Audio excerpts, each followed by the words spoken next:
Goeiedag en baie welkom by Woordspieël. Ons is vandag by Lukas hoofstuk 7 en die tema vandag is wyse lewens. Lukas 7 vers 35 sê, maar die wysheid kom tot sy reg in die lewe van hulle wat dit navolg. So Jesus en Johannes die Doper se bedienings het baie anders gelyk. In die gedeelte voor hierdie vers beskryf Jesus hoe Johannes in die woestyn gewoon het en kameelhare aangetrek het en gereeld gevas het en as 'n profeet opgetree het. En Jesus se bediening lyk totaal anders. Hy het netjies aangetrek, hy het in dorpe en stede bedien. Hy het saam met die mense gekuier en hulle geleer in die sinagoges, in die tempel en in die huise van selfs tollenaars. Die fariseërs het 'n rede gesoek om beide van hierdie bedienings te kritiseer. Maar Jesus sê vir hulle dat God se wysheid tot sy reg kom in die lewens van die wat dit volg. Weereens is die vraag, wat is die vrug in die lewens van mense wat 'n bediening volg? Want daai vrug, daai lewens van mense wat 'n sekere bediening volg, sal wys dat dit uit God se hart kom, dat dit in lyn met wysheid is of nie. Dit bly vandag nog 'n relevante vraag om te vra. Want daar's verskeie bedienings, daar's baie kerke, daar's predikers, daar's style van bediening. Dit is baie maklik om iets te kritiseer as dit nie soos joune lyk nie. As dit nie lyk soos jou eie nie. Maar ek moet eerder vra, wat is die vrug van daardie bediening? Wat is die vrug van daai prediker? Wat is die vrug van daardie woord?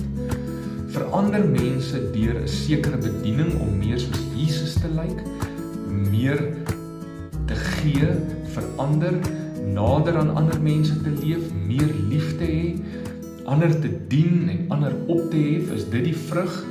Of word mense al hoe trotser, word mense al hoe meer krities, word mense al hoe meer veroordelend, word mense al hoe meer 'n kliek en minder lief vir mense van alle soorte, kleure en geure en rasse as gevolg van 'n sekere bediening of prediker of boodskap.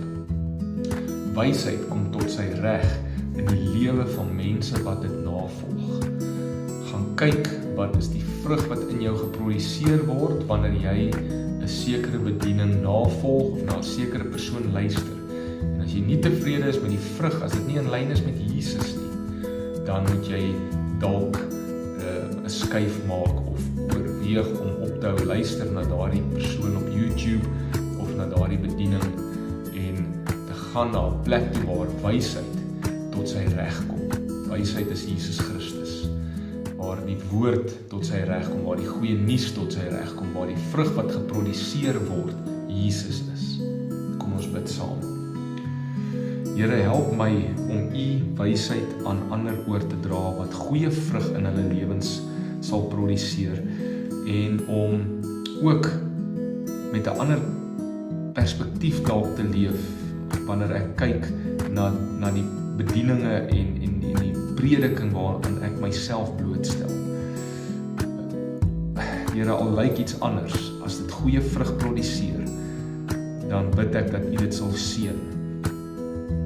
Solank goeie vrug geproduseer word u verheerlik. Amen. Mag jy 'n wonderlike dag hê, deel gerus hierdie met iemand anders, gebruik dit en ons sien mekaar weer môre.